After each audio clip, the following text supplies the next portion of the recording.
Hello, welcome back to my channel. Today we're doing something different, so I don't have the usual studio vlog. Instead, we're out here trying new things, and that new thing is called needle punching. Actually, I don't know if it's needle punching or punch needling. Needle punch needle. I see it spelled differently all the time. Yeah, so today I'm trying needle punching for the first time ever. It's something that I saw on my Instagram so much, especially over the past few months. And I saw it and I instantly fell in love with it, and I was like, I need to try that. So it's taken me a while to get around to it, but I'm actually going to do it. I'm super excited. I don't know what's going on with my hands, but it's happening. There's so many different practices out there, whether it be about clothes making or needlework or painting, drawing, etc., that I want to learn. So I've decided to do this series, or I don't know, just a few videos of me trying things out, and this is my first one. So I hope you enjoy it. I'm nowhere near pro at this. I've just watched a lot of YouTube tutorials and a lot of videos, and I read a few blogs, and I was just like, I'm gonna go for it. So maybe you learn something in this video, or if anything, you'll probably learn from my mistakes. But yeah, let's get to it. Let's get to it. So the equipment I used was a pair of scissors, an embroidery hoop. I recommend the ones that you need a screwdriver to tighten them, as they're the best with holding onto fabric. A pen or a pencil, something to trace your design. A punch needle, you can find them anywhere online and also in a lot of craft stores. And some yarn or wool. So as you can see, I just bought Hobbycraft basic acrylic yarn. I went cheap because I didn't know if I was going to like it yet. You can get different thicknesses, all kinds of colours, so the choice is down to you. And also some monk's cloth. So again, that can be found online and in a lot of fabric shops. I found mine in eBay. So the first step that I did was draw my design. So I started with drawing around the inside of my hoop, so I knew the maximum size that my design could be. And I decided to do an apple with a face for some reason. I love drawing fruit and veg. So yeah, I just freehand just went around and drew roughly what I wanted my design to be like. And I also knew that I'd want some kind of background, so that's when you see me doing those wiggly lines going straight across the apple. That's for the back. And another thing that I did also was I cut the circle actually smaller than the one that I drew, and that was because I wanted to make sure that there was space for the needle to fit round. So obviously if I made the design the exact same size as the hoop, I wouldn't have been able to punch all the way around the edge. So that's what I'm doing here. I'm just cutting it to a size that I'm happy with.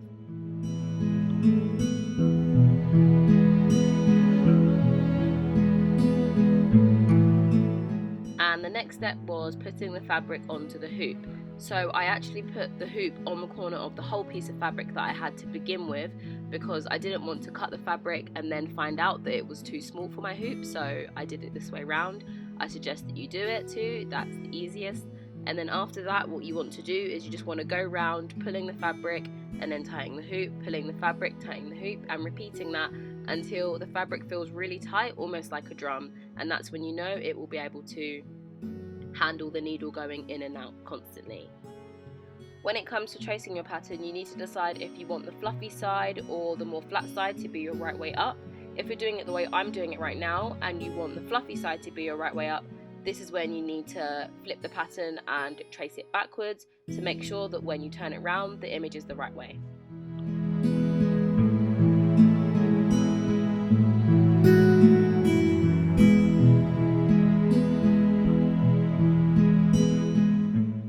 So the next part is threading the needle. It's not too tricky as it looks. So there is a hole at the top which you need to basically put the needle threader through.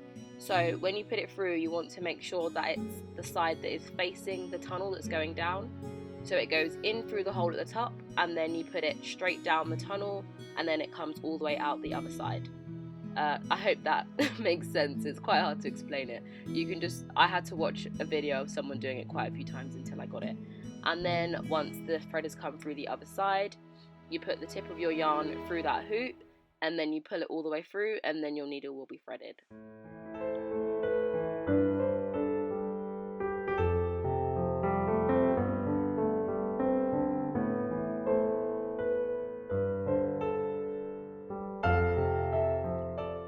one last thing about the needle, how far out it is from the base means how large your loops will be. So the further out it is, the bigger your loops will be. The closer down it is, the smaller they will be. So that's also something to experiment until you find the size that you like the look of.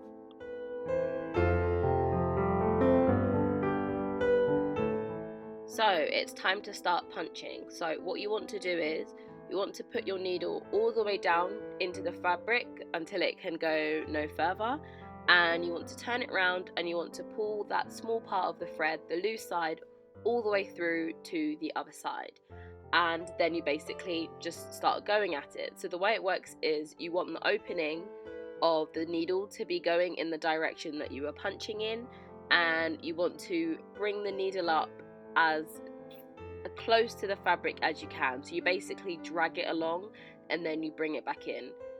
It's basically trial and error. You'll realize if you pull the needle out too far, then you'll undo the loops and you'll pull out the stitch you've just done. So you just have to try and go as close to the fabric as you can.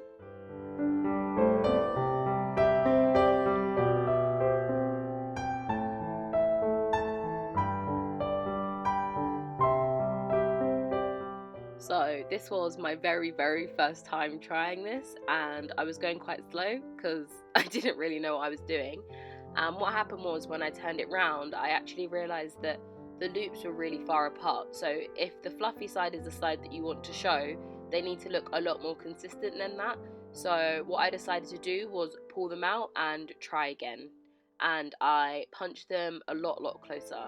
And that's one good thing about this. If you do something that you don't like, you can literally just pull the thread, it will completely undo it, and you can go again. And you don't need to worry about the holes because they will get covered up the next time that you go round.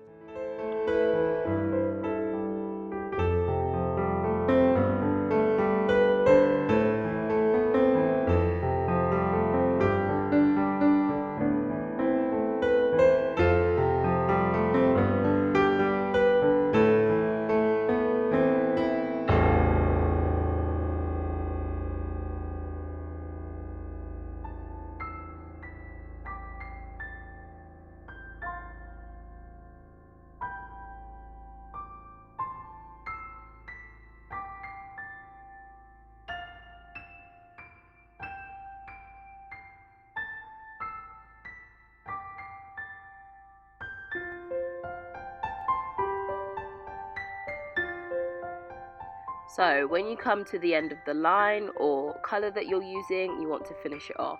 And it's kind of similar to the way you start it, in the fact that you punch the needle all the way down into the fabric as far as it can go. You turn it over and you want to cut the yarn loose. So when you do this, I learnt the hard way. If you're going to pull the yarn through a bit so that you have space to get your scissors in, make sure that you're pulling the yarn from the side that is being threaded through the needle and not the other side, as what can happen is it will cause some of your loops to come undone, which is like you can see in the gap that I have there. So yeah, be careful when you pull it out, but you just pull it through and you snip it off, you leave the loose end, and then when you've finished you can go around and trim them all back. So here is where I reached the first part that I actually wanted to colour in and not just outline. So I treated it just like an outline. I did the outside, and then basically you just spiral in. So as you can see here, you just follow the lines and you keep on going down, round and round and round until you have completely finished it. And one thing also that you can see here is the tip is to punch further in than you think you need to, because when you'll cut it back you'll leave a white gap. So it's fine to go over a few existing punch stitches to make sure that once you've cut it, it's all completely filled in.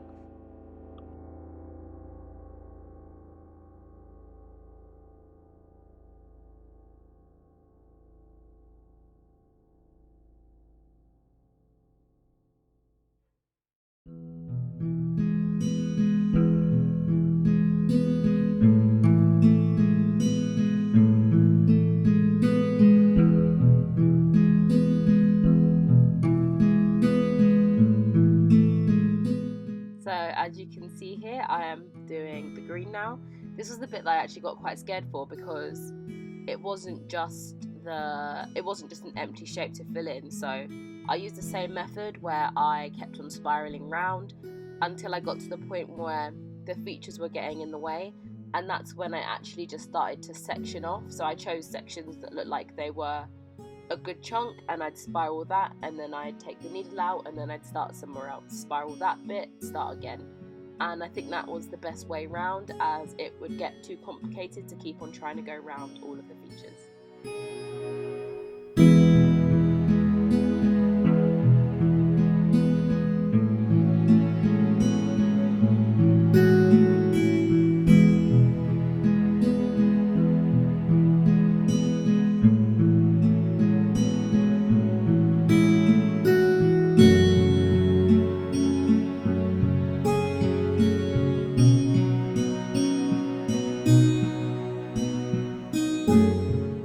So after I finished the green, I then just went round and did the pattern for the outside.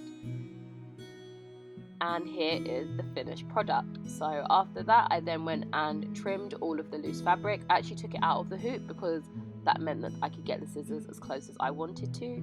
And you just trim it as close as you can.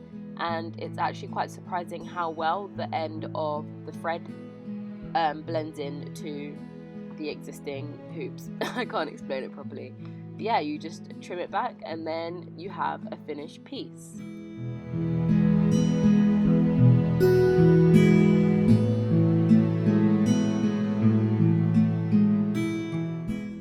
So as you saw, I managed to finish a whole piece. I think in total it took me around, I actually don't know how long it took me. I'd say if I had breaks in between, but probably if I sat down and done it like beginning to end, I'd say like around 3 to 4 hours, which I think might be quite long for the size of the piece that I did. But like I said, it was my very first time and I definitely learned a lot of things along the way. Here is my finished piece. And you can even see it on camera. There are quite a few, if you can have a look, there are quite a few white gaps, and that's to do with me not punching like consistently. It's quite hard to get it like perfectly next to the row that you just did. But as I went on, like the further on, you can see which colours I did last because they're my most neat ones. And also a thing that happened that I didn't expect was this way is technically the wrong side round and the fluffy side is the right side.